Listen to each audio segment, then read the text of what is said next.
আজকে আমরা মাথার ভিতরের তিনটে ভাই থাকে, এই তিন ভাইয়ের অসাধারণ একটা গল্প আমি আপনাদেরকে শেয়ার করব। এই অসাধারণ গল্পের মাধ্যমে আপনি বুঝতে পারবেন যে আপনার শিশুর ব্রেনটা কিভাবে কাজ করে। প্রত্যেকটা ভাই যেমন তার নিজস্ব কাজকর্ম করতে থাকে, ঠিক তেমনি ব্রেনের ভিতরে যে তিনটা ভাই থাকে ওরা প্রত্যেকে সবাই সবার কাজ নিয়ে কীভাবে ব্যস্ত থাকে, আজকে আমি অসাধারণ একটা গল্প দিয়ে আমি আপনাদের সাথে শেয়ার করব। আজকে আমি একটা দৃশ্য দিয়ে শুরু করতে চাই। রাত 11টা বাজে। একজন মা তার 3 বছরের একটা শিশুকে কোলে নিয়ে বসে আছে। সে ঠিক মতো কথা বলতে পারে না। ঠিক একইভাবে ঘরে যখন সে বসে আছে, ঠিক একইভাবে সে পাশের বাসা থেকে শুনতে পায় যে অন্য একটা মা তার বাচ্চাকে পড়াচ্ছে। ওই কবিতার শব্দটা তার মায়ের কানের মধ্যে আসে। তখন মা স্থিমিত হয়ে যায়, স্তব্ধ হয়ে যায়। মা স্তব্ধ হয়ে মনে মনে ভাবছে, আমার বাচ্চা কি কথা বলতে পারবে না? সে কি অন্যদের থেকে আলাদা? সে কি আর কি কখনো কথা বলবে না? আমি কি কোথায় ভুল করছি? এই ভয়টা কিন্তু এই মায়ের একার না। এই ভয়টা বাংলাদেশের, সারা পৃথিবীর হাজার হাজার মায়ের ভয়। আজকে আমরা এই মায়েদের এই ভয়টা ভাঙব। কারণ ভয় আসে অজ্ঞানতা থেকে, আসে জ্ঞান থেকে, আসে ভরসা। ভাবুন, আপনার বাচ্চার মাথায় একটা বাড়ি। এই বাড়িতে সুন্দর 3টা ঘর রয়েছে। এই 3টা ঘরকে আমি বলি তিন ভাই। কেন তিন ভাই বলি? কারণ এরা একে অপরকে ছাড়া অসম্পূর্ণ। বড় ভাই সেরিব্রাম, ও হচ্ছে চিন্তার রাজা। এই ভাইটা সবচেয়ে বড়। ব্রেনের 80 অংশ জুড়ে এই ভাইটা। এই ভাই ছাড়া কথা নেই, বাসা নেই, স্মৃতি নেই, শেখা নেই। যখন আপনার বাচ্চা প্রথম মা বলে, তখন এই ভাই কাজ করছে। যখন সে আপনার মুখ দেখে হাসে, এই ভাই বুঝছে ভালোবাসা। গবেষণা বলছে এই অংশ 0 থেকে 5 বছর বয়সে সবচেয়ে বেশি কানেকশন তৈরি করে। প্রতি সেকেন্ডে প্রায় 10 লক্ষ মিলিয়ন নিউরাল কানেকশন তৈরি করে জীবনের প্রথম বছরগুলোতে। প্রতি সেকেন্ডে 10 লক্ষ মিলিয়ন নিউরাল কানেকশন তৈরি করে জীবনের প্রথম বছরগুলোতে। এখন প্রশ্ন, এই কানেকশনগুলো কিভাবে তৈরি হয়? উত্তর, কথা, স্পর্শ, চোখে চোখ রাখা, খেলাধুলা করা, এইসবের মাধ্যমে। কিন্তু স্ক্রিন নয়। যদি এই বড় ভাই পর্যাপ্ত কথা না পায়, সারাদিন চুপচাপ থাকে, তাহলে বাসা দেরি হতে পারে, মনোযোগ কমে যেতে পারে। কিন্তু সুখবর হলো এই অংশ ব্যবহার করলে শক্ত হয়। মাঝের ভাই ব্যালেন্সের জাদুঘর। সে ছোট কিন্তু শক্তিশালী। সে শরীরের ভারসাম্য রক্ষা করে। হাঁটা, দৌড়ানো, লাফানো, চামচ ধরা।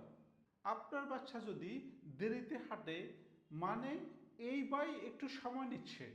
সব বাচ্চা একই দিনে হাঁটে না। গবেষণা বলে মাটিতে খেলা করা বাচ্চাদের ব্যালেন্স দ্রুত উন্নত হয়। কিন্তু সারাদিন যদি বিছানা বা স্ক্রিনে যদি বসে থাকে, তাহলে এই অংশ কম স্টিমুলেশন পায়। এখন আমরা ছোট ভাইয়ের নাম হচ্ছে ব্রেইন স্ট্রিম, মানে সে জীবনের প্রহরী।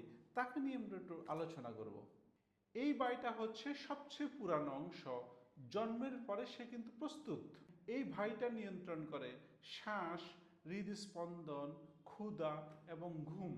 যদি বাচ্চা খুব বেশি ভয় বা চিৎকারের মধ্যে বড় হয়, তাহলে স্ট্রেস বা কোর্টিসল হরমোন সবচেয়ে বেশি নিঃসরণ হয়। দীর্ঘমেয়াদী এই কোর্টিসল আর স্ট্রেস হরমোন ঘুম ও আচরণে যথেষ্ট প্রভাব ফেলে।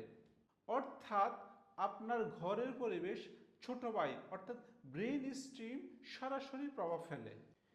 এতক্ষণ আমি আপনাদেরকে তিন ভাইয়ের গল্প বললাম, কিন্তু অ্যাকচুয়ালি তিন ভাই কেউই কিন্তু আলাদা না। মানে সবাই একটা টিম ওয়ার্ক, ফুটবল টিমের মতো একজন আরেকজনের সাথে সম্মিলিতভাবে কাজ করে। আপনার বাচ্চা যখন আপনাকে এসে জড়িয়ে ধরে, বড় ভাই বুঝে ভালোবাসা, মেজো ভাই দৌড়ায়, ছোট ভাই শরীরের অন্যান্য যেসব অঙ্গ প্রত্যঙ্গগুলো আছে, হার্ট, লাংস, লিভার, কিডনি, এই সব কিছুকে সে চালায়।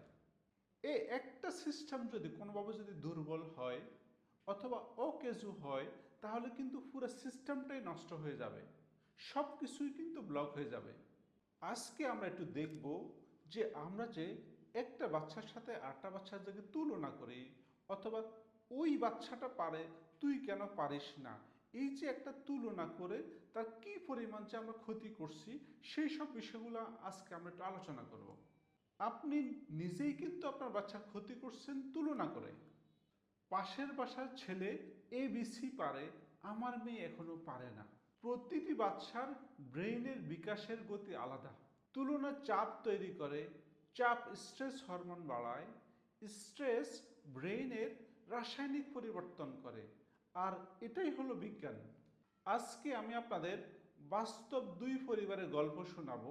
পরিবার এক, মা গল্প করে, বাবা খেলাধুলা করে, বাসায় প্রচুর কথাবার্তা হয়। অপরদিকে পরিবার দুই, মোবাইল দেখানো হয়, ভিডিও দেখানো হয়, বাচ্চাকে চুপ করার জন্য চিৎকার চেঁচামেচি করা হয়। 5 বছর পরে পার্থক্য একেবারে পরিষ্কার। প্রথম বাচ্চা খুবই ভালোভাবে শিখতে পারে, কথা বলতে পারে, কবিতা বলতে পারে, আবৃত্তি করতে পারে, সবার সাথে সোশ্যাল কমিউনিকেশন ভালো। অপরদিকে দ্বিতীয় বাচ্চা একা একা থাকতে পছন্দ করে, কারোর সাথে মিশে না, স্কুলে যেতে ভয় পায়, আতঙ্কিত হয়ে যায়। এটাই হলো দুই পরিবারের মধ্যে পার্থক্য। কারণ ব্রেন ব্যবহার করলে বাড়ে, অবহেলা করলে থেমে যায়।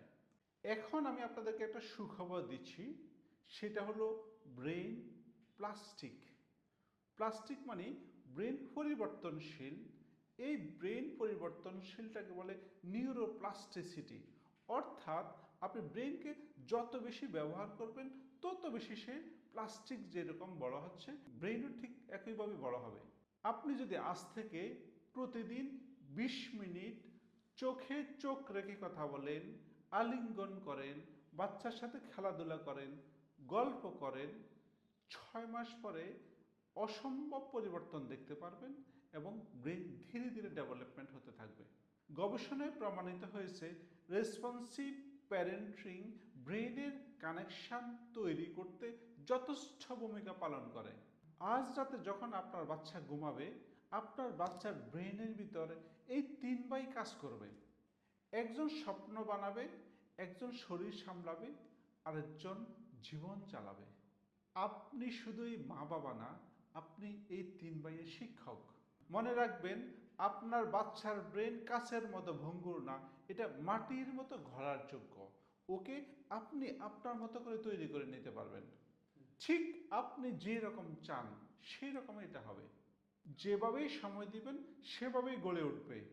আজ সময় দিন, কারণ আগামী 20 বছর আজকের 20 মিনিটের উপর দাঁড়িয়ে।